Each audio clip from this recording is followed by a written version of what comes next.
All right, well, officially, bonjour tout le monde et bienvenue. Welcome online and in person to Concordia University's fourth space. Thanks for joining us for the Artists as Involved in Their Time, Relationships and Identities event, which showcases processes of making across visual arts, language and performance, as well as relationships to communities. This symposium is created by members of Art School Takeout, made up of students in the Department of Studio Arts here at Concordia University. The members of Art School Takeout share an interest in the role of the artist and cultural worker in 2023, offering collective exhibition of works relating to their respective identities as creators. Just to help situate you, we are streaming to YouTube live from Fourth Space, which is located on unceded Indigenous lands here in Jagé, Montreal. At Fourth Space, we work with our university community to mobilize and exchange knowledge by co-creating daily activities. So it's our pleasure to have collaborated with Maya Oppenheimer and her entire studio arts class here at Concordia for this pop-up display, which we'll do a walkthrough of now.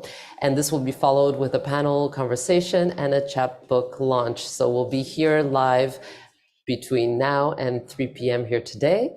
It's my pleasure now to pass it over to Henri. Welcome.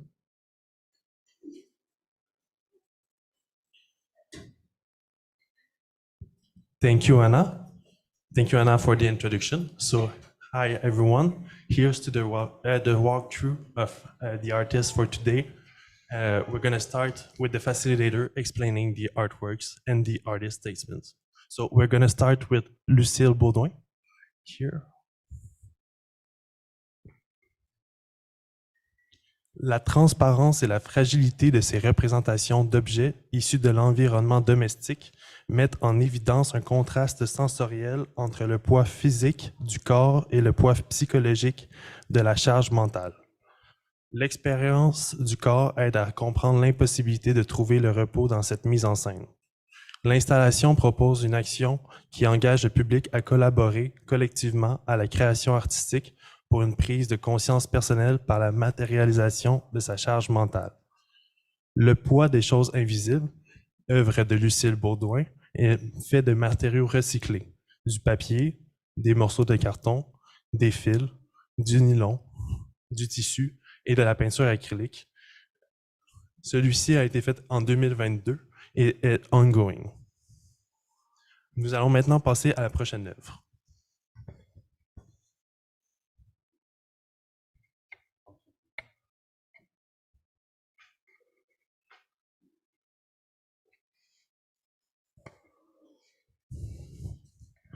Ici présentée, Anna Desauriers présente Camille, une œuvre digitale créée sur son iPad sur Procreate.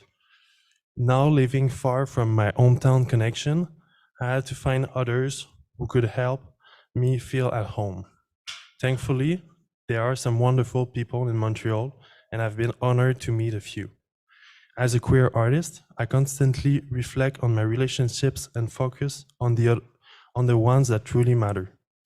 Camille, which reminds me of home, of famille in French, is a digital exploration made in Procreate on an iPad. Experimentations provide opportunities for trials, errors, and discoveries, which incite me to create abnormal pieces. We'll follow with Lara Lee Kelly. So for Lara Lee Kelly art piece, which is Thank You Kindle Lookbook, is a notebook of mixed media. Thank You Kindle Lookbook is a magazine that showcases her fashion philosophy and the outfits she created and set down the runway on January 28, 2023 for her first ever fashion show. All of the looks were created from items from her closets, a number of which were pieces she made and upcycled herself. While remaining playful and informal, the Thank You Kindle Lookbook frames fashion as art and explores ways to make participating in slow fashion sustainable, accessible, and unrestrictive.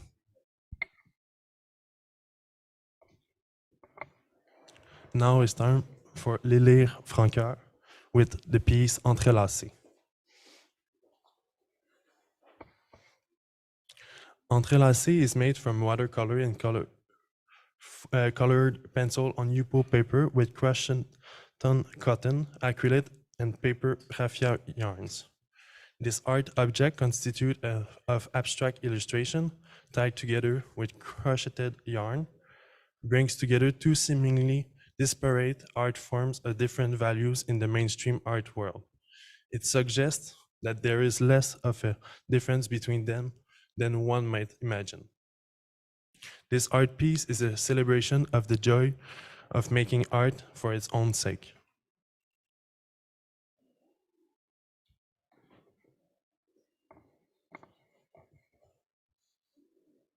We'll follow with Manon Renaud. Here. Zaha Hadid headquarters is made from recycled plywood, recycled fabric, and wood finishing. It was made in December 2022. This game consists of two Zaha Hadid construction puzzles in 3 dimensions. It is a 2-person game in which the first person to assemble their own buildings win. Made from recycled plywood from the Concordia University Center for Creative Reuse, this game is also used to work collectively. Construction and architectures are areas that should not escape the spirit of acting together. For my part, we'll finish with Tristan Arsenault. Right. A very small open call a very small open call is made with found objects, recycled materials, and assorted art materials. It is an interactive work. At a very small open call, your materials are provided. Your application is pre-approved and your work will immediately be exhibited free of charge. This interactive piece is yours to define, and however silly or serious you choose to be in your contribution, your work here is equally valued. This activity might greater meaning to it, but largely it will depend on you to contribute it because it is current state. It is nothing but a white box. So I will hand the next artworks to Noelle. We will continue. Thank you. Hi, my name is Noelle. I'm another one of your facilitators for the day. I'm going to start by talking about this work here, which is by Caitlin Dix. This work features my most recent self-portrait, which focuses on the shape-shifting and resistant aspects of the female body. Unlike how the male gaze perceives it as a fragmentable object, this work reframes the female body as a force that can withstand and take on its own form. This portrait is accompanied by a collection of self-portraits that embody different moments of self-perception, showing the mutating self, not necessarily evolving or developing, but always changing. Being an artist as hoarder, I hold tightly to these moments and memories, big or small, in fear of losing them one day. Next, I'm going to discuss this piece here by Rose Martin. Modern Artifacts is fitting in the symposium because it embodies an artist's identity in our current era. The concept of artifact is applied here as a nod to my childhood and all the trinkets I have collected over the years. By making imprints in the clay and leaving some of the items as is, it could be perceived by the future viewers as a reflection of our time.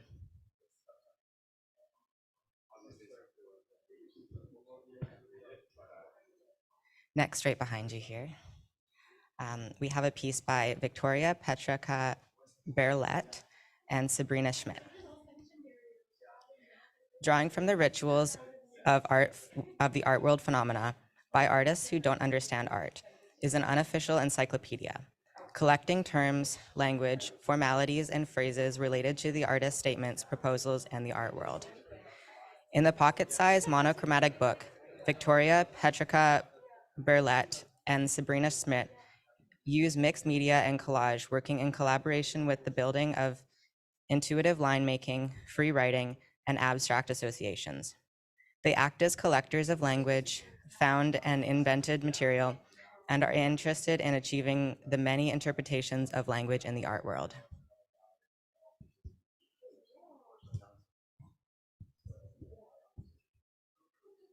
Next, this piece over here, Carol Lynn Barr. So much is expected from the contemporary artist. For their brainstorming process to the realization of an art project and the extent of their personal time, engaging to shine in various spaces, an artist does not involve his or her or their time in art creation solely. Rather, they perform multiple roles in an attempt to succeed at their art business. The visual artwork of self-care addresses these questions through the theme of identity. The story I express through my artwork depicts this debate in an intimate way.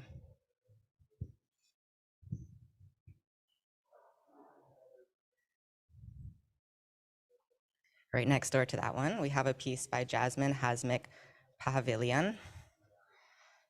This piece is related to immigration and identity.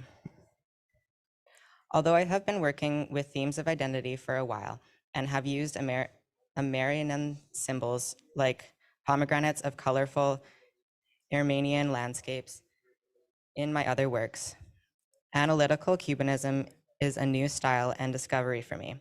This piece can resonate with my fellow international students at Concordia, who also share in the experience of being a foreigner. By looking at this painting, my hope is that the viewer can feel the confusion of my Queen of Hearts and relate to her battles with immigration and the challenges of living in a foreign land. Finally, for my part, we have this piece over here by Noelle Collins. Not Black and White is a portrait series of trans, non-binary, and genderqueer people. This series celebrates life in opposition to cishet standards of beauty and brings attention to harmful standards that are upheld within the queer community. Most of the subjects in this project are non-binary or genderqueer, and some identify with the opposite gender to which they were assigned at birth. They represent a variety of body sizes, gender identities, and stages of transition, all posing in strong stances. I want this project to share the freedom that I have felt from seeing representation of my own body type and gender expression with a wide audience of trans people. I'm going to hand the mic off to Amelia now.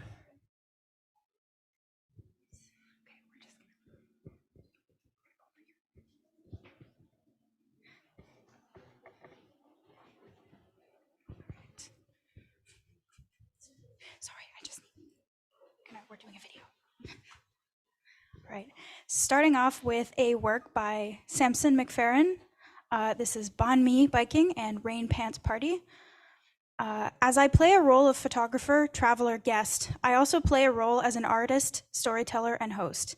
My artwork is intertwined with these many roles and portrays my involvement with others through my artistic process. Bon Me Biking and Rain Pants Party is a diptych that connects my personal experience of where I feel with how I feel. Bon Me Biking alludes to a moment of appreciation while feeling at home away from home, whereas Rain Pants Party brings forth an essential part of this moment with the way in which I experience and feel while biking. Through the visual depictions of my international travels and cultural experiences, my art lends my story to dialogue in exchange for stories to be shared.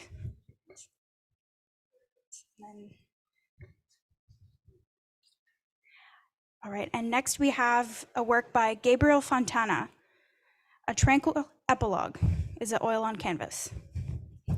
Gratitude turns what you have into enough. A Tranquil Epilogue is an oil figure painting on canvas that depicts an immigrant in his old age who has finally found peace after the traumatic events of the Second World War and from the labor-intensive lifestyle of many immigrants living in North America. The concept behind this piece is inspired by my grandfather. Although he was affected tremendously by the events of war, he found fulfillment from modest outdoor activities such as watering the grass and planting flowers in his yard during his retirement. He lived a simple life and saw every little thing as a blessing. His story serves as a reminder to be grateful for the things we tend to take for granted.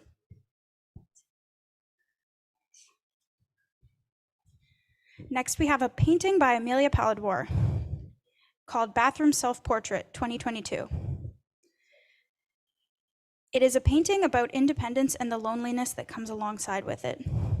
Painted during the fall of my first year living alone in my own apartment, away from my family and hometown of Ottawa, Bathroom Self-Portrait is an exploration of the changing self, of myself. I have always found a lot of beauty in the mundanity of day-to-day life, and I want to capture some of that beauty in something as boring and seemingly uninspiring as a cramped, crowded apartment bathroom.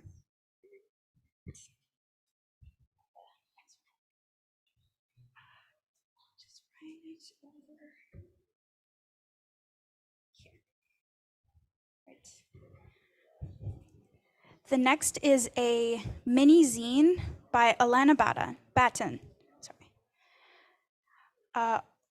Work in Progress, Art School Field Notes, is a mini zine that explores the role of being an artist and student. In this zine, student refers to both the literal role of student within a university and art school context, and in a more unconventional context that includes the continuous journey of learning that is required of artists throughout their lives and careers, so that they can remain informed and relevant in the greater context of the world around them. The zine explores themes of learning, growth, working with, through institutions, and burnout. And finally, I have here.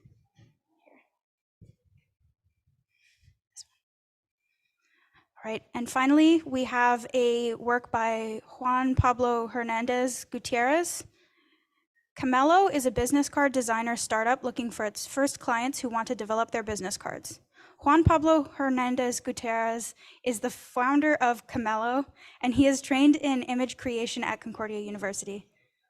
Camelo seeks opportunities to connect with people and provide a visual tool for web networking creation.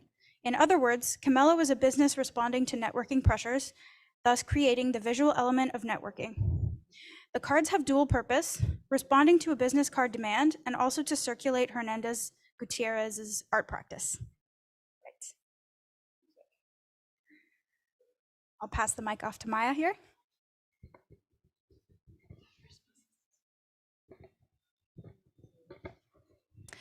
The first piece is The Gaze by Maya Labricolette.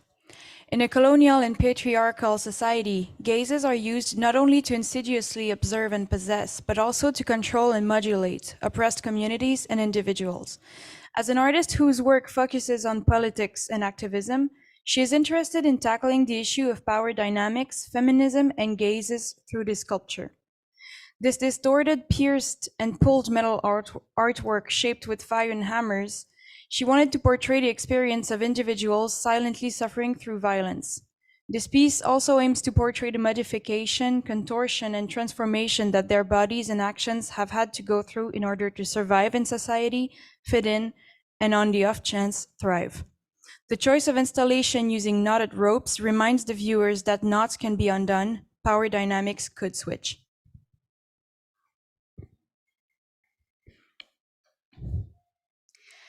The next piece is Second Skin by Isabelle Galipeau. Second Skin is a textural installation that focuses on how we orient our bodies in space and the stresses of social interactions. The area consists of a nook made of nylon stockings and various fillings to create a plush, skin-like seat. As an artist of her own time, in an era of increasing mental health issue due to technologies such as social media and city living, she created a work that explores the idea of social relations and its related anxieties. Second Skin primarily focuses on the various coping mechanisms used to ease symptoms of social anxiety in a busy space, such as self-soothing.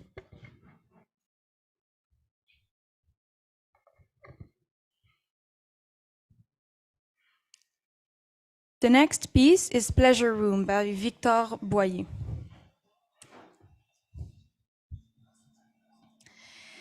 In this painting, he wanted to explore the concept of a creative space in a way that is different from the romanticized mainstream idea of such a space. It can also be a spatial embodiment of the pressure to create more, to put out constantly in order to keep up financially with ever-increasing costs, in spite of exhaustion or creative block.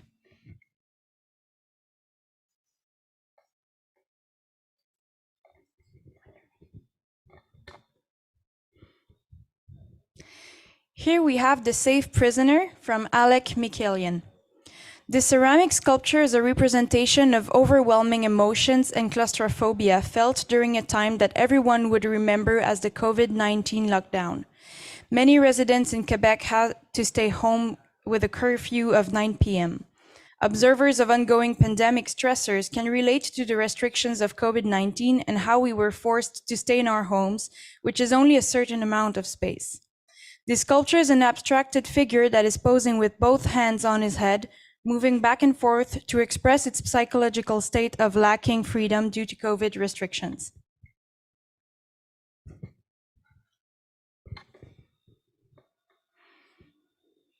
The next piece is Stale News, Series 1, by Kai Chuang Huang.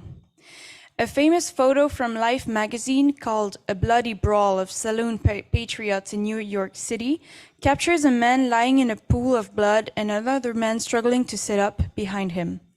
The artist began this work by drawing and reproducing notable figures in watercolor. After drawing the aforementioned photo, the artist transformed those body gestures into geometric representations by using oil paint. The idea that the artist wants to put forward in this composition is the relationship between these two men. Which of them is the perpetrator and victim of this fatal act of violence? What are the onlookers' identities and responses?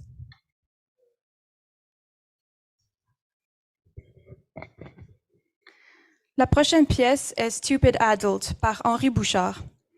Dans ce projet, il souhaite participer à la discussion artistique de notre temps en posant des questions sur la matière et la crise climatique. Il exploite le sujet des montagnes de déchets qui peuplent notre environnement. Il a toujours aimé jouer avec les textures dans ses peintures, celles qui sortent des tableaux. Ainsi, il a exploité les ressources et déchets de son atelier, voulant questionner notre consommation.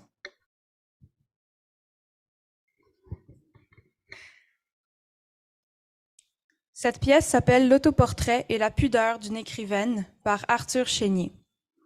En tant qu'artiste de son temps, il lui semble évident qu'il doit observer ce que font les autres créateurs autour de lui, autant dans le domaine de l'art visuel qu'en musique et en littérature.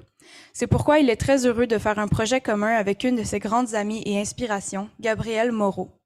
Elle lui a demandé de faire un tableau pour la première de couverture de sa biographie sur Arthur. Dans son œuvre, la référence à Narcisse sert à symboliser l'obsession qu'un auteur a envers lui-même lorsqu'il écrit une autobiographie. Cependant, dans le contexte de son tableau et du roman de Gabrielle, c'est totalement l'inverse.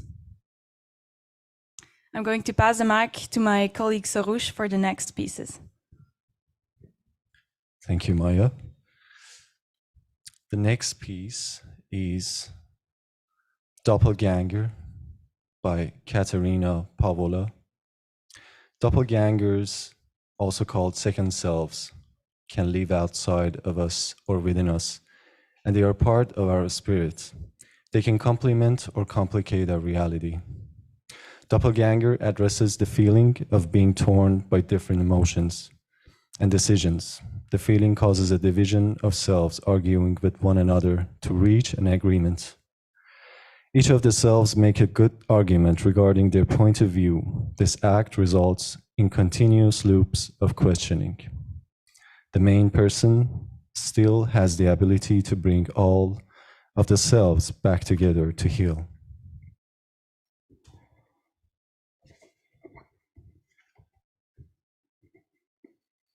The next piece is Self-Preservation by Agathe Wakefield.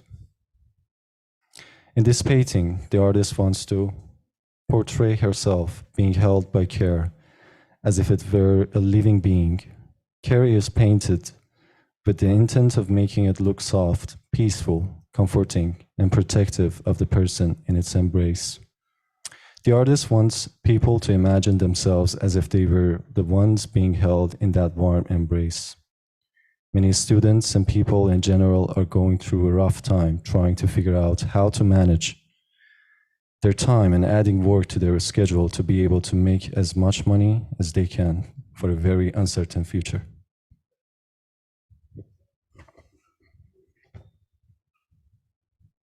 The next piece is Temporary Dopamine Fix by Tyra Adderley. Tyra's composition highlights the adverse effects that social media creates for the younger population.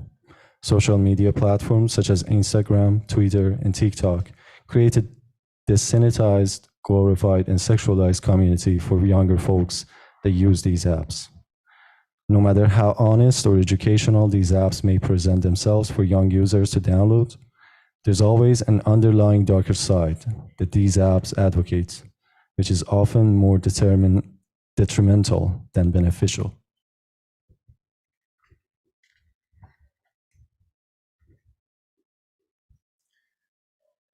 The next piece is Strings Attached by Tessa Jean. Strings Attached explores the themes of contemporary love, connection, and heartbreak from the eyes of someone who has taught to keep her strings to herself. Using acrylic paint, thread, and fabric, Tessa explores the term "no strings attached" with this spin. Artist tries to show how easy it is to get caught up in the messy strings that many young relationships are tangled in.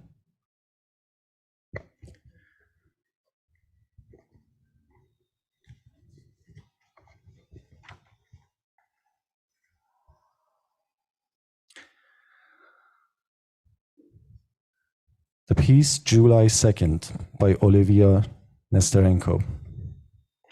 An old medicine cabinet, slowly rotting away, for something that once might have been felt so sterile and reliable, now dissociated and deconceptualized, and reduced to an object holding the narrative of past inhabitants with its surface, scarred with life.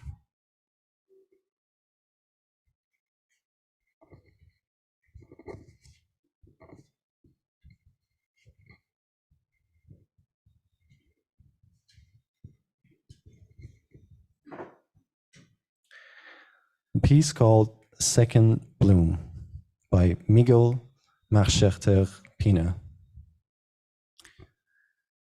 What does your drawing sound like? Miguel Marcheter Pina was prompted by this idea in Second Bloom, the second piece of a 4-part drawing series. In this painting, orchids, ferns, and weeds of all sorts are entwined in a composition oozing with life. The audio track, a 19-minute-long extended play divided in 4 parts, is fast progressive metal. This work marks the first release of the artist's new band, Volubilis, a musical project exploring the cycles of life and death through nature. Themes such as Genesis, multiplicity, apotheosis, and eradication era are discussed respectively in the song's lyrics, as well as in their visual art forms.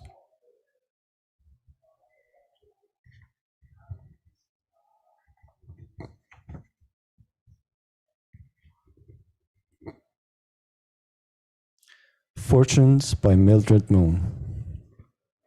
The information revealed in every moment, as chaotic unfolding of divine chance, can be read symbolically, just as a spread of tarot cards can be read.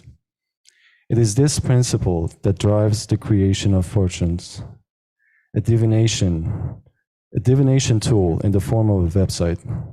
When a viewer clicks the website's titular gateway, they are presented with their fortune, comprised of a combination of image and text, which are both AI generated using the same prompt. The organized randomness and patterns found in the information generated, akin to a spread of tarot cards, is where the potential for AI as a meaning-making assistant emerged.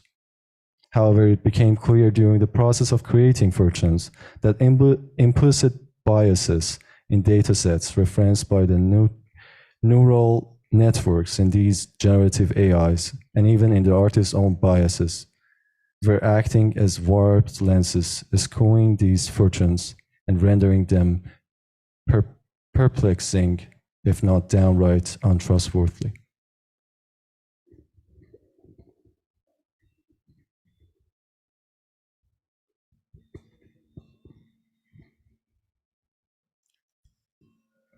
A piece called Mass by Tiffany Leong. Tiffany's Mass showcases the nested worlds we hold within ourselves.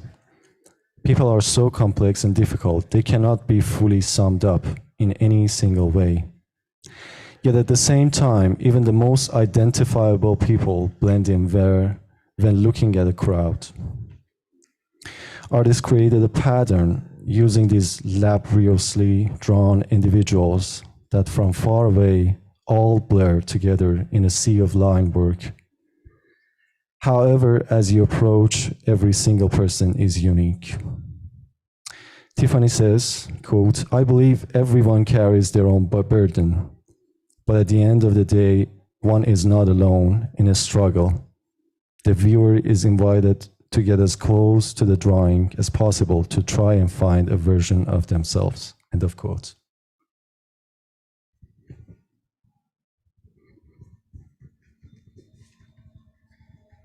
The last piece is called Homeless Collective by Surush Tahiri.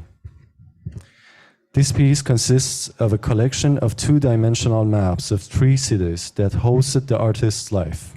The maps are felted using fleece materials, creating a context on the surface of the maps. The maps visualize the shape of how life has grown in each city and how the cities contrast each other.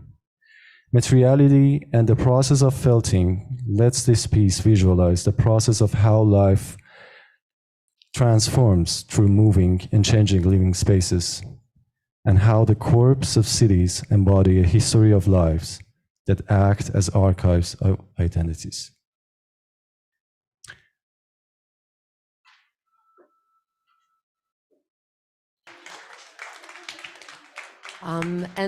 Just a quick note for those of you on Zoom, thanks so much for joining us in that space. I hope you enjoyed that. I know it was a little bit shaky, but hopefully nobody got vertigo from watching.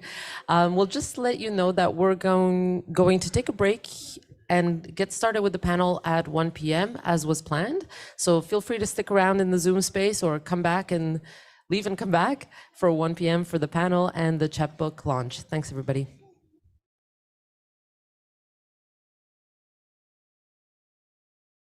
All right. We would like to begin by acknowledging that Concordia University is located on the unceded indigenous lands of the Kahinika Nation of Chachaga, Montreal. We would also like to say thank you to FASA for the Special Projects Grant, which gave us the funding to be able to host this panel today.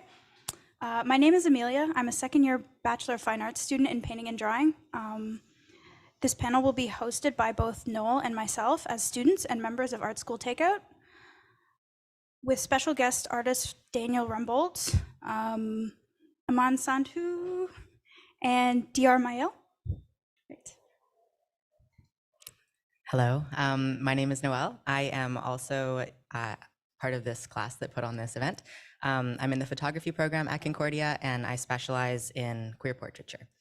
I'm going to go ahead and introduce our panelists. So first, the farthest one over there, we have Daniel Rumboldt. Daniel is an artist from the Great Northern Peninsula of Newfoundland and Labrador. He received his BFA from Memorial University of Newfoundland, is completing his MFA in Studio Arts with Fibers and Material Practices here at Concordia, and he currently holds the position of Board Secretary for Canadian Arts Representation, or CARFAC.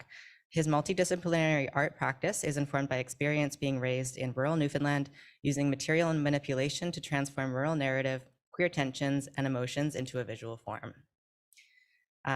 Closest to us, we have Aman Sandhu. Aman is an artist working between Glasgow and Montreal. His installations encompass drawing, moving image, and text. He considers them as ensembles of objects that refuse to come into view through installations on running calculations.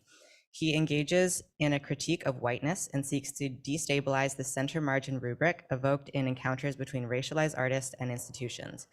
Engagements that often reify whiteness, even by refusal. Through improvisation, Aman rethinks the place of refusal in critique to produce other ways of coming to knowledge. Finally, in the middle, we have Dr. Mael. Dr. is an artist working in sculpture, installation, and performance. Comfort, discomfort, adaptation, and the acceptance of different bodies in both public and private are recurring subjects in her practice. She holds a BFA from Concordia University, where she has recently completed her MFA. She is the 2022 laureate for the Claudine and Stephen Bronfman Fellowship in Contemporary Art. Originally from Istanbul, she now lives and works in Montreal. Thank you three so much for being here. Amelia is going to get started with the questions. All right. For the first question, we were going to ask, how would you consider yourself involved in your time as an artist? Anyone who-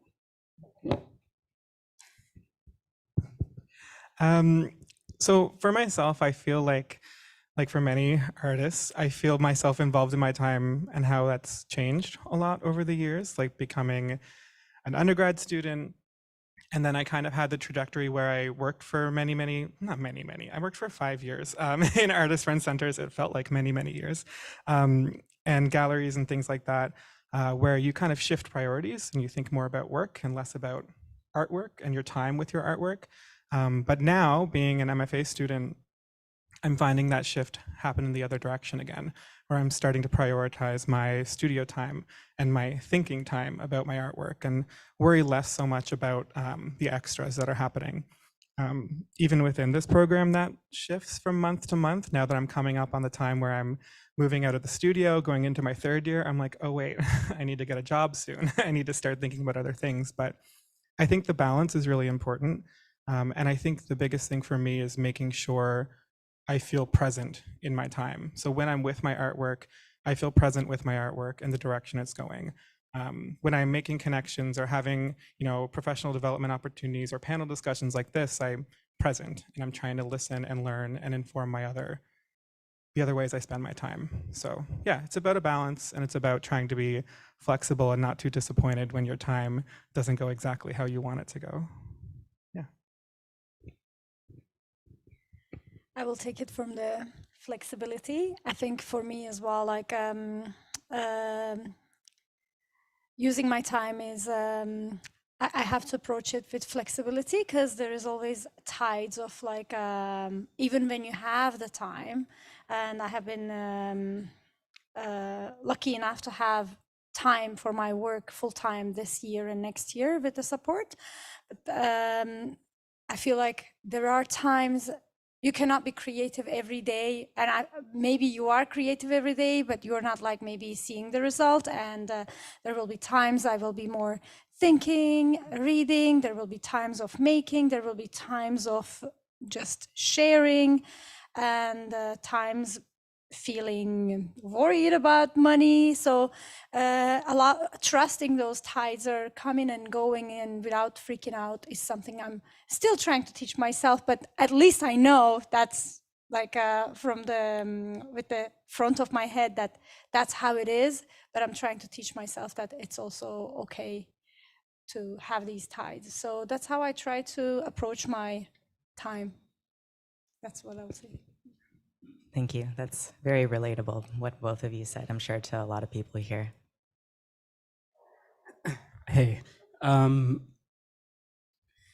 thanks for the question. It's actually a really hard question, and which is great. Yeah, because it's like what time am I thinking about? Like in like, what does time mean in that question? And I think for a long time in my practice, I've been really tying time to institutions and the way in which they dictate my time, and sort of squeezing myself in and out of that. And yeah, so I've been trying to sort of like understand my own sense of time, like with myself, and like the elasticity of that, and like how to make 5 minutes feel like 5 days, and this kind of thing.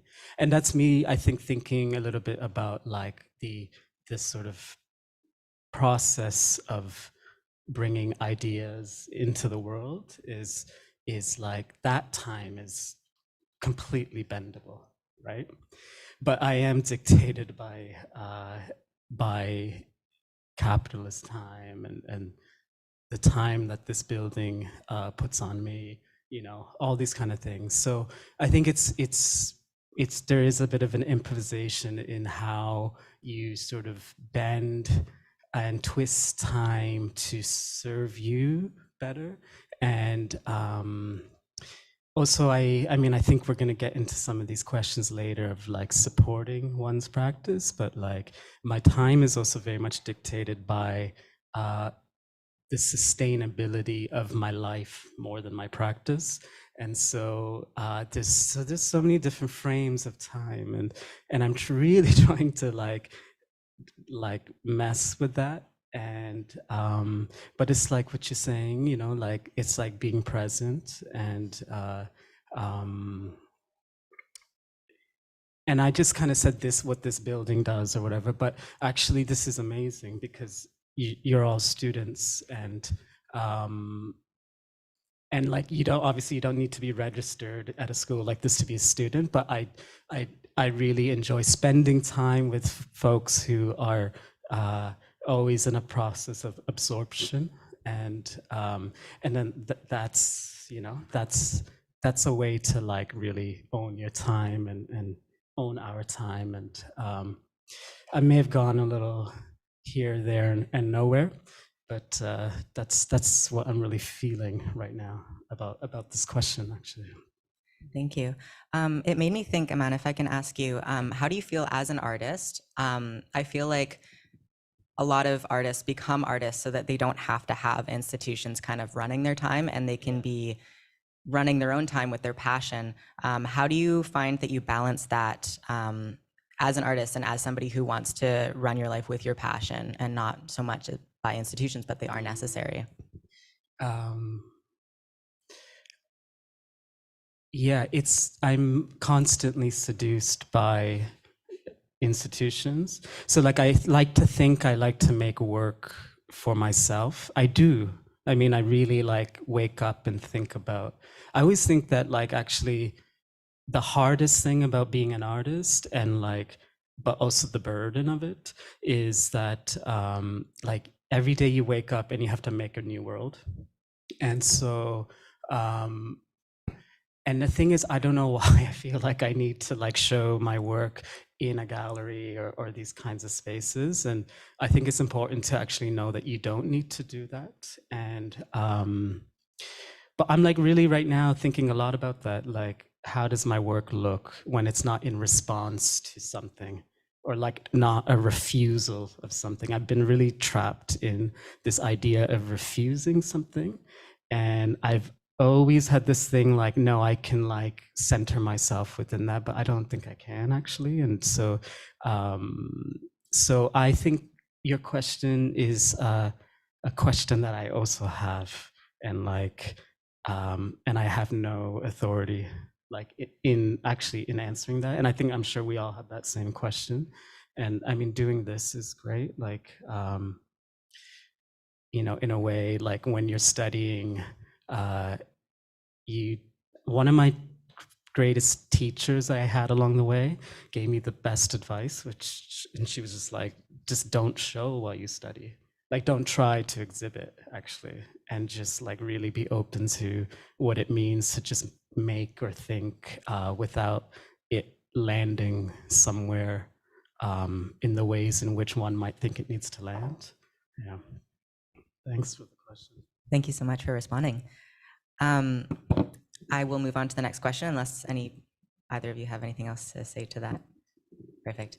The next question I have for you is, what are some challenges or a big challenge you faced working in the art world? And what are the steps that you took to overcome it? The first challenge I would like to talk about, I mean, there's some multiple challenges I find, but one memorable one that had impact that I remember was being new in Canada, and forget about the art world, how world functions here, was difficult for me to like understand and maybe find my place in it. And I think it depends how you work, but even though I have like a really solitary way of like thinking and working sometimes, I feel like I feed off from my social interactions a lot. Not in the sense that, oh, I hear something and it has to inspire you and all. And I don't look at it like that neither, but when you feel alone in the world, it's kind of hard to find sometimes meaning. I don't want this to go so abstract, but even though I heard it from my mom who came here before me as a refugee, and she was trying to explain me the sense of loneliness, and I thought I understood until it happened. I think that was a hard thing for me. Like, for example, I'll give you forget about the art world, but for me, I've always been a very social person. I love being with people. Then I was like having a hard time making friends as an undergrad student in Concordia, because I invite people for dinner. I'm like, that's how I become friends. That's how it works in Turkey.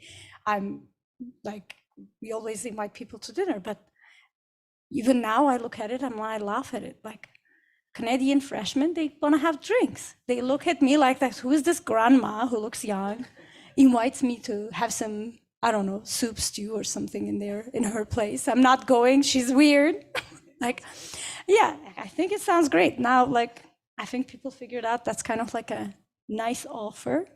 But it's like, what I found difficult is like, people weren't mean to me, but it's just like, I learned that like, and I'm speaking from my experience, right? It might not be true to everyone.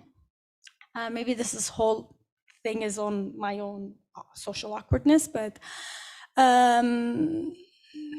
what I observed was like people create friendships on familiarity and similarity, and I was like lacking that. But with time, I found myself that there's actually a lot of familiarity and similarity, but maybe I'm not going through those channels, and finding those channels like took time. And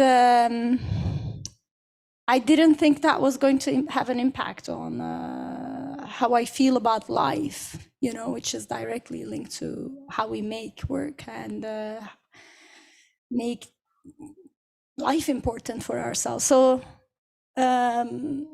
if you're in that situation, if you're a new person in Canada, then my advice would be just like be patient, because if you think about it, like all the relationships need time to be fostered, but you want it fast, because when you just get out of a place, even the small relationships that wasn't important to you, if you think about it, are removed. Like it's kind of like that void never happens.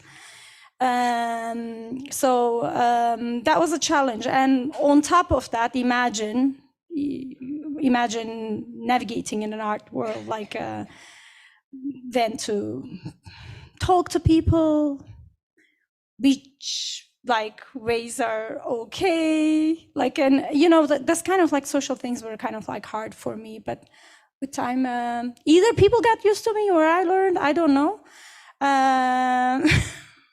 I learned how to interact with people. That's what was hard for me. It wasn't like in a sense of like networking, but what I mean is like networking, you can do it, you can learn the rules of it. That's not the problem. Like fostering real relationships, it takes time. And I think that is really important for kinds of people like artists, who is always like after meaning, and like even like Amanda was saying, like, oh, I don't have to think about like sharing.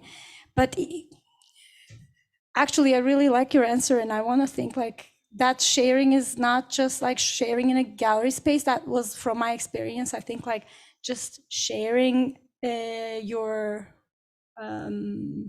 yourself with someone else that feeds your art is important.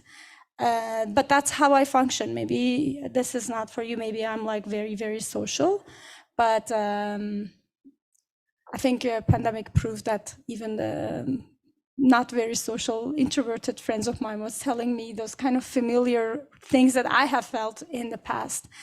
So I don't know if this is like not relatable to some of you, but from this, I want to jump off to another thing. Yeah, maybe like a fraction of you are immigrant artists, but from this, I want to go to another thing that might not be the question, but an advice, unsolicited one. I find, I find like sometimes like I feel like, oh my God, how am I going to do this? And now I feel like I have a whole, like, I have good support. But it is not because I saw those people as support, but when you foster relationships, you feel more courageous, even if you don't use that support.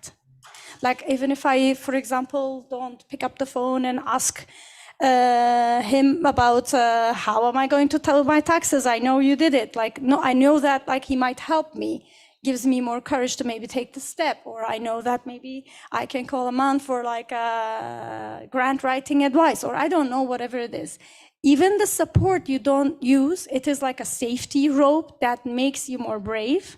And I think that's what I was trying to say in the beginning, when I felt like I had none of those threads that made that strong rope. And I felt like I was climbing without a safety net. So be very generous with your friends, and it goes both ways. I think when you want that safety, and we need it, even the wealthiest of you will need that kind of, on a human level. They'll need to foster those relationships to feel hopeful in life, especially as an artist. So try to foster that, because if you don't put it out there, you won't get that, and it won't be like, nothing insincere will stick. So that's how I overcome the first part. And I also like answered something that was not in the question. Well, Thank you. It was very meaningful. Take it away. Yeah, I mean, just to build on that, I love what you said about being generous. It's not about just being generous with your peers and your support group, but being generous with yourself as well, and kind of understanding about your capacity and what you can take on and what you can do.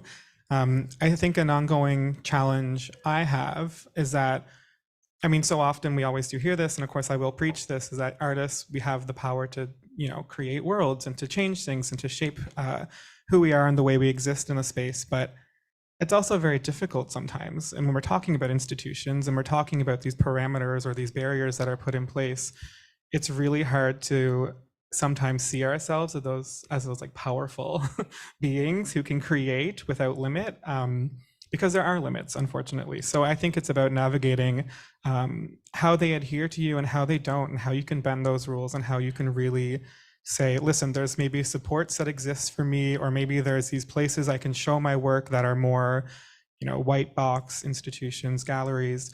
But like both of you said, it's those connections that you make in between, and those dinners you have with people, and those like social interactions that really build who you are as a person. And I think whether it's deliberate or not, when you figure out who you are as a person and you're more confident in your interactions and your relationships, it reflects in your artwork, and it reflects in how you talk about your artwork and how you present yourself.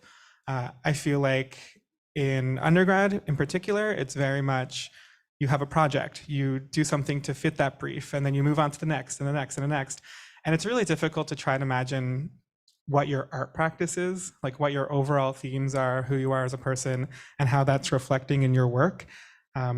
But I think once you kind of step back from that, or you step outside of those parameters that are given to you by academia or the institution or a gallery you're working with, and you start to see the bigger picture that is you and that is your art practice, it sort of takes like a weight off your shoulders, because you don't feel all that pressure to say, oh, I have to check every box, because you're not going to check every box.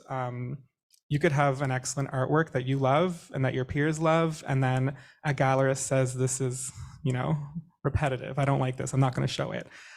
So yeah, I think it's about not taking things too personally, and just being generous with your own time and your own feelings, and not being your own worst enemy, because there's a lot that's going to be against you. But I think as long as you have that support system, you can kind of tackle it as they come up. Can I add one thing? When we talk about the support system, For sure. add a little bit of biased people around you. I have a couple of biased people. Number one, my father, he believes I'm the best artist in the world. Of course, we know that that's not true, but it's good to have that bias. You know why? Because it brings me into reality when I'm like, no, it's not true. Look at this mistake I did. I could have done that better. Look, I have my partner at home. he's always like, when I make an application, he's like, this is a great place. It's going to be great for you. And when I get the rejection, which often we get lots of rejections, it's like, what do they know? It's a bad organization anyway. I'm like, oh my God, I didn't put the best application I could. I have to be, because he's so unrealistically like biased towards me, I have to be realistic. And also it's good to have a couple of those. You don't need reality on everything. You can have a couple of cheerleading people around you if you have them. You don't need to correct them. Just, it's nice to have that as well. I mean, I truly believe in that. Yeah. Thank you. It is very important to have your cheerleaders around you. Yeah, you can be some cheerleading to some of your friends too. I'm not against it. I'm like, don't be a killjoy. I know the reality. Like sometimes we can just dream, right? Yeah, you need to. Thank you. Daniel, I wanted to return to something you were saying about kind of breaking free from the limitations that academia sets out for you. I know you're currently finishing up your MFA, and I was wondering what the process of kind of finding out who you are, who your identity is, and what your art is while being in the institution that you are currently. Okay. Well, like you said, that's something I'm definitely trying to figure out right now. And I think you're looking for like the sweet spot where it's like, you don't want to need to burn out to understand that your practice and your well-being comes before expectations of academia. And it's difficult because, of course, you apply to grad school. It's like a big step for a lot of people. Oftentimes we're investing a lot of money into our practice and into the school. So you want to feel like you're doing everything right, and that at every moment, every word you hear from a prof is going to be like positive and impactful and shape your career in some good way. That's not the case a lot of the time. It's okay to be choosy and to be a little picky about the advice you take and the directions you go in. And I think that, when it comes to expectations and trying to, maintain that sense of self about your practice, it is difficult, but I think openness and transparency is really helpful. I think as a grad student, we maybe have that luxury a bit more than undergraduate students might feel like they have. I think conversations with your advisors, with your prof, with your peers, people in your class, just saying like, listen, what we're doing right now isn't benefiting me. It's not pushing me in the right direction. I'd really like to go in this direction. Don't be afraid to voice your concerns and to voice the directions you want to go in and the things you want to learn and explore. Because this is for you, and we hear that a lot in grad school, like this degree is for you, you're the one shaping it. And it's like, that's well and good to hear, but also I have a paper due that I don't want to write, or I have like these expectations I need to do. So it's like, where is the balance between your expectation versus you telling me this is all for me? So, it's about trying to find the benefit in the academic work and the more research that's given to you, because I think a lot of the time you might not want to do it, but then when you're in it, you're like, oh wait, this does make sense. This does connect to my practice. This is helping me. I do understand now. But yeah, be clear with your expectations and be clear with where you're at any given time. Like talk to your prof. I think undergrads should really do this too. Just be transparent and like talk as a group and say, where are we at right now? Where are we going? And do we feel like we're actually getting there? Or do we feel like we're just all bogged down by life and by expectations? Maybe that's like a non-answer, but it's just about like feeling the moment and making sure you're the priority. Maybe that's a selfish thing to say, but I'm learning that now. It's like I'm prioritizing how I'm feeling about things. If I want to take a day and just like watch television and call it research, I'm going to do that. So yeah, be open to that. Thank you so much. Non-answer answers are my specialty, so we'll keep along those lines.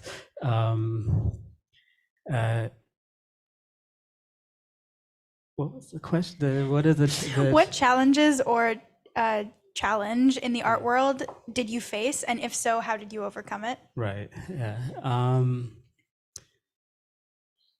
Well, first thing I wanted to say is like the kind of having these unbiased people who love you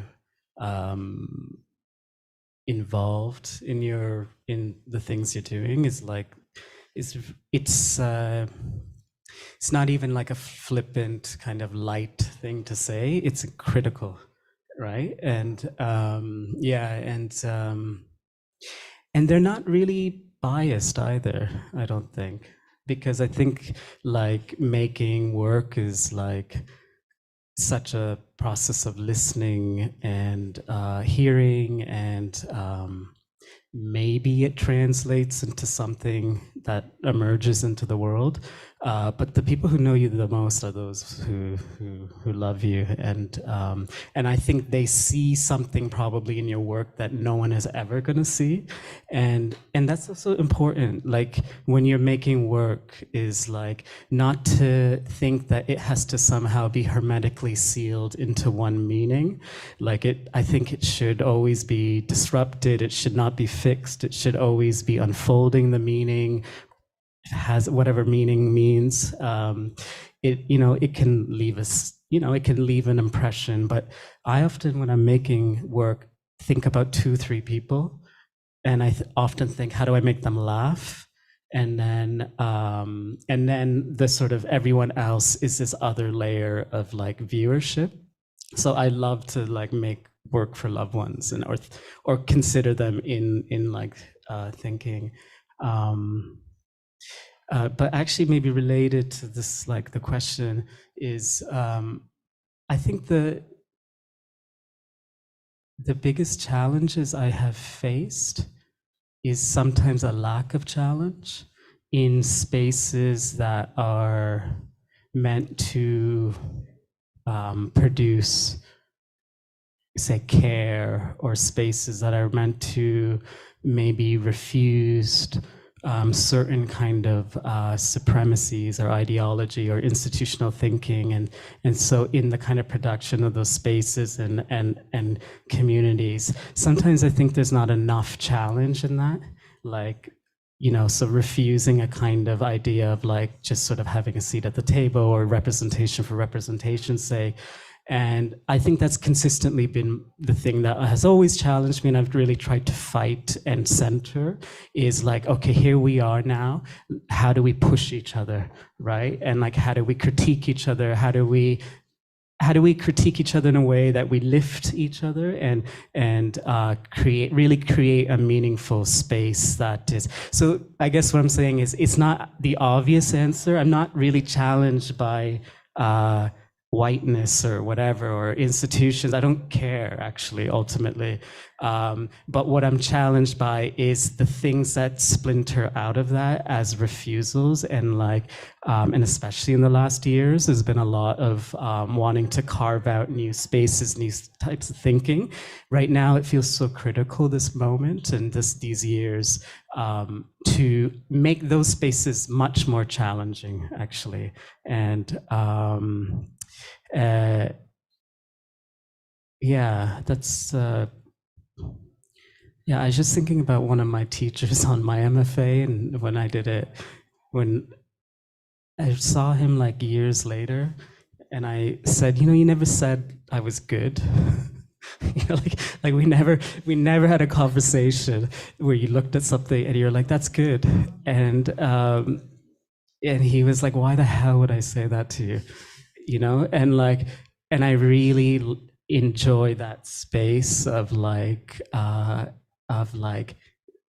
think that's what this kind of education should be, is like a kind of space that is a constant unnodding, a constant unfolding, and never sort of sealing, like SEALING, never sealing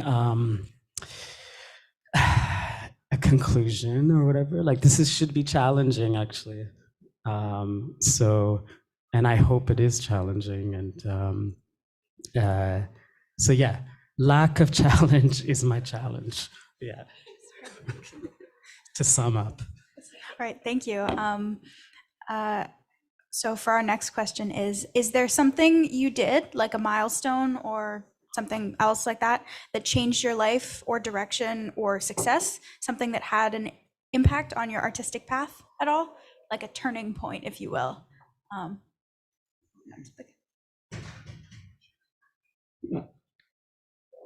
Yes, I feel like every day there's something that, throws a wrench in my plans or maybe changes the direction of things. I guess I'll think back to undergrad, and I think my first idea when I was starting undergrad was, okay, what's right after undergrad? Like, is it grad school? Is it another degree? What's it going to be? And I ended up getting a job at Eastern Edge at a gallery back home. And to me, that was like, okay, I'll buy myself a year of work. I'll apply to grad school. And then year 2 rolled around and they're like, oh, we got a grant. We got an extra couple hours for you. And so I'm like, okay, I'll do 1 more year. And so anyways, 5 years of that happening, you feel like this changed my plan. My golden plan was to go to grad school. I'd be done by the time I was whatever age. And oftentimes that it doesn't happen. Sometimes it's great and it does happen, but to me, like I said, thinking about being in the moment, it was more important to work, to live, to figure out who I was as a person and what my art practice actually was, because I was trying to do, apply for my own little grants and do projects and keep up with my art practice on the side while working a day job, a job in arts admin. And I think that was important for me because if I were to have gone straight into grad school, I would be making very different work and I wouldn't have learned anything, essentially.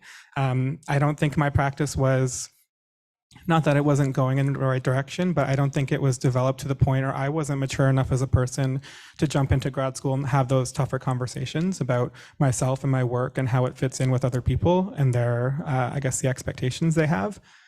So yeah, that really changed the way I looked at my art practice. And so then after a few years, I decided, okay, now is the time that I'm finally hitting a wall in my art practice and I know I need to invest more time and I need to invest more resources in it.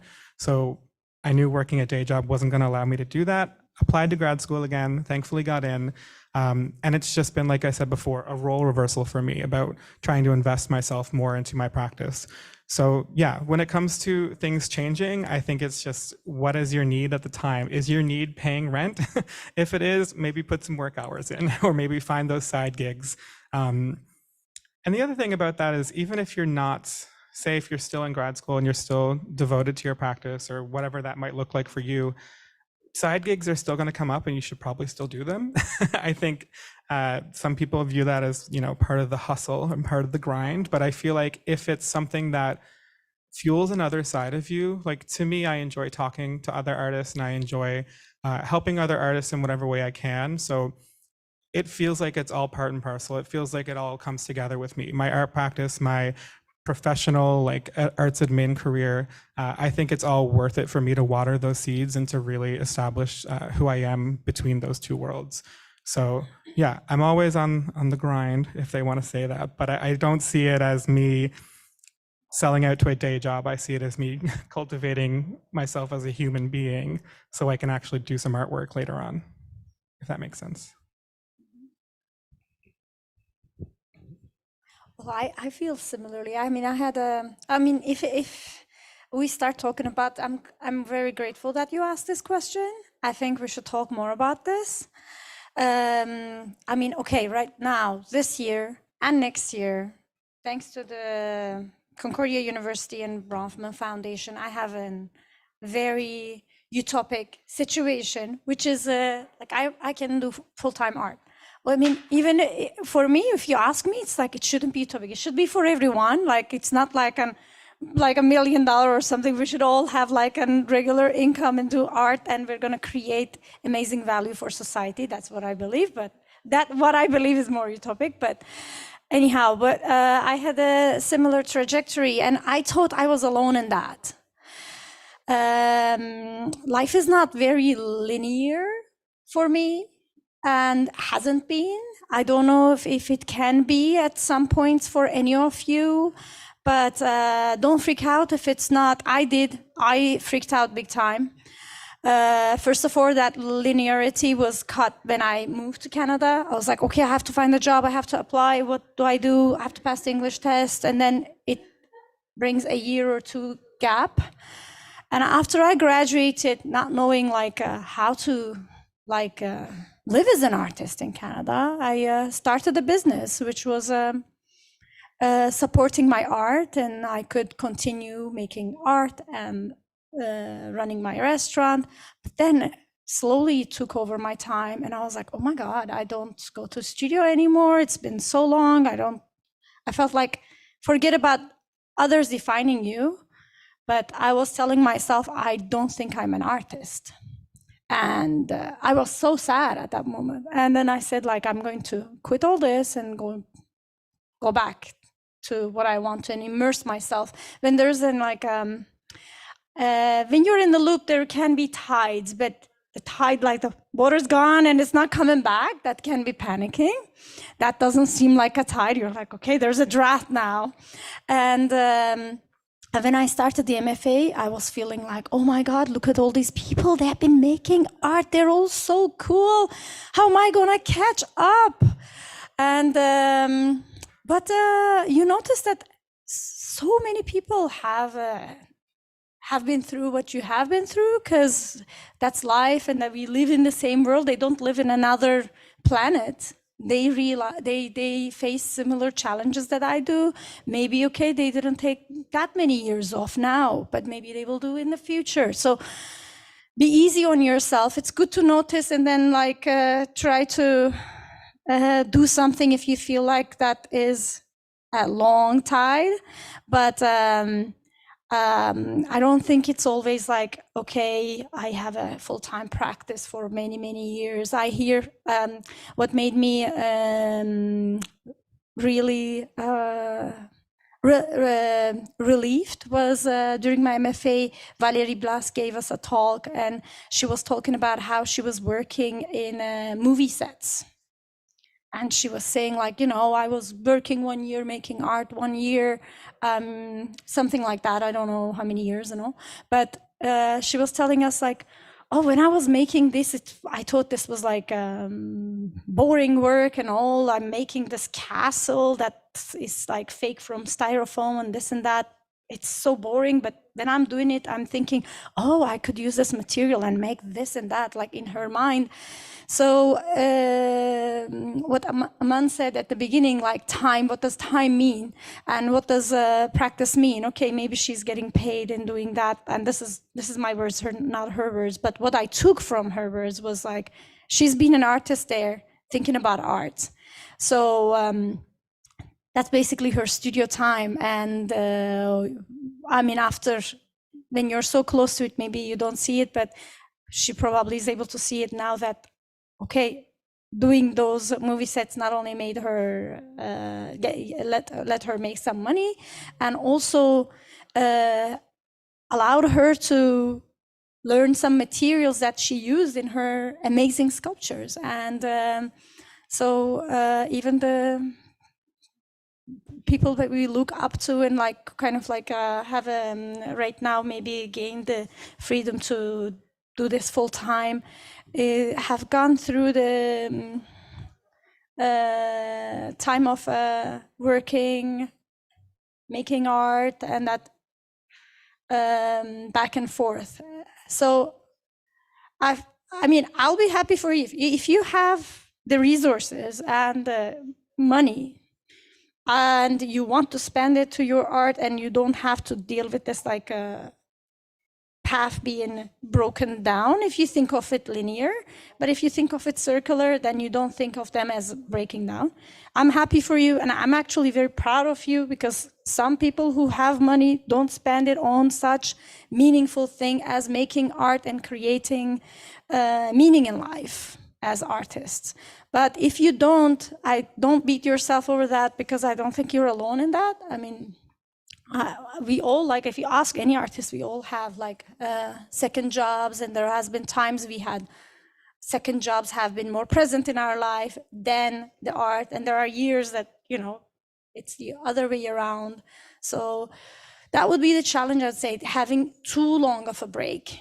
That is something to be careful of, keeping in mind, but sometimes a break is not a break. In my case, it wasn't like that. I wasn't thinking maybe about art like Valérie Blas was thinking when she was making that boring castle, in her own words, and thinking about how she can use the styrofoam or the material she used on top of it to make sculptures.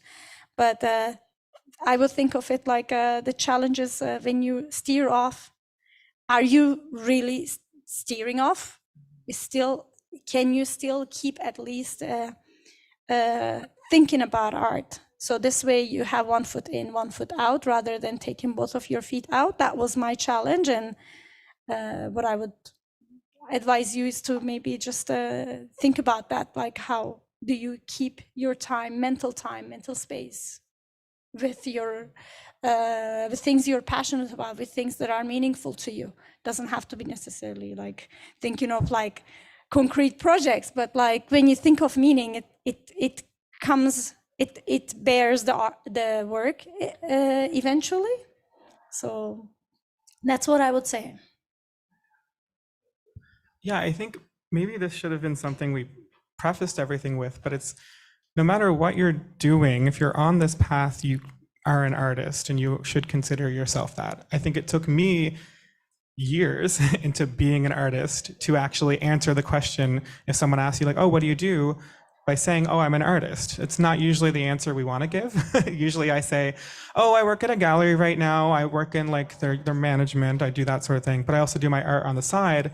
And that's like such a coping mechanism for yourself, trying to validate who you are and validate your career choices. But I think it's okay to just say you're an artist, because no matter if you're like, I don't know, writing a liquor license application for an event, or no matter if you're flipping burgers at a side gig, or whatever you want to call it, and whatever you're doing, I think you as a person are an artist, and it's really important to remember that, and remember that all of your experiences, like you're saying, no matter how long they last between your studio time, it's not like when you go to the studio and check in, you become an artist. You're an artist before and you're an artist after. So keep that in mind, especially as an undergrad and coming out of school.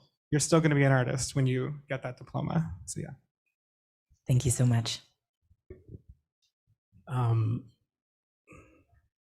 do want to say there's a kind of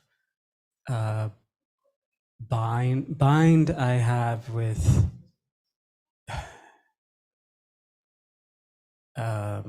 so I work a lot of labor jobs, and they inform me deeply in my work. And I always have had that. And you know, my parents were factory workers, and I understand the way the way that the choreography of their lives in these in working. I know how that like affects a drawing I might do, or the way I'm thinking, and I continue to do this kind of work because I need to, but it informs my work for sure. But there's a bit of a balance where, like, how do I say it? It's like, be careful not to like art is life, because it is, and like it all will inform your work, but then that's also why we don't get paid, right? And I heard something about Carfax in your bio. Great, Carfax, but there's also like these kind of minimum pay, I forget what it's called, pay schedules are also can be quite, you know, like they're not living wages, you know, and who's gonna survive off of those fees? And so I think that it depends, again, this like question you were saying, like, which I think actually you've said the most like important thing of like what is the work outside of these spaces. It's, in a way, what I felt from you, the like energy of that question was like, you're already there. We're institutionalized, right? And so it's yeah, so I'm always in a bit of a bind with that, where it's like, why? Also, it's like, yeah, I think these spaces require us to almost romanticize this idea of like everything is art is life. So it's like, so I don't have to pay you, right? And so like there is a thing of like knowing that everything comes in and everything it does inform you, and I still want to work with workers because I am a worker and I am a laborer, and that they're the better philosophers than anyone in this place and all this kind of thing. I know all that, but I also am not going to stop demanding that I get paid for what my thinking, because like you said, it's incredible value in this world and society and stuff of what we do. Yeah, that's the thing that I would say. I think it was a question something like, what's a significant like thing that's happened, or it was like. This one was about a milestone that has maybe changed the direction. Yeah, that's what I thought. Yeah, you know, because we're here, I want to say my biggest milestone, early milestone, was dropping out of school, art school, and like.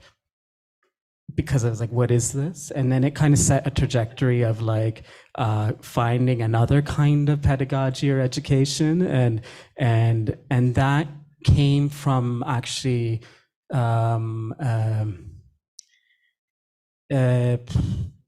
looking for teachers, actually, being like, I'm not getting it here. It wasn't Concordia. I might also drop out of Concordia. But I mean, it's a little bit, this is the art is life thing. Like, if you need your teachers, if you need mentors, if you need your father, and, they're there and you can find it. And, but yeah, I think, yeah, anyways, I'm going to stop with that. I'll add one thing, and I really appreciate what you said. I'm going to emphasize it again, like that we should demand for the value we create in the world. I'm seeing how, like, when I was an undergrad, sometimes I would feel, when I was in Turkey especially, wow, all these terrible things are happening. What am I doing here? I'm thinking about this a piece of glass, how it reflects something. Oh, wow, this seems like I'm being spoiled, and this and that. But I do want to emphasize again, yes, what we create is value, and we have to demand to be paid for. But I gave Valerie Blas' example with my example about the challenge and the milestone that came out of it. I felt like I wasn't in the headspace that I was describing. That's why I gave her as an example. I felt like art wasn't like in my life.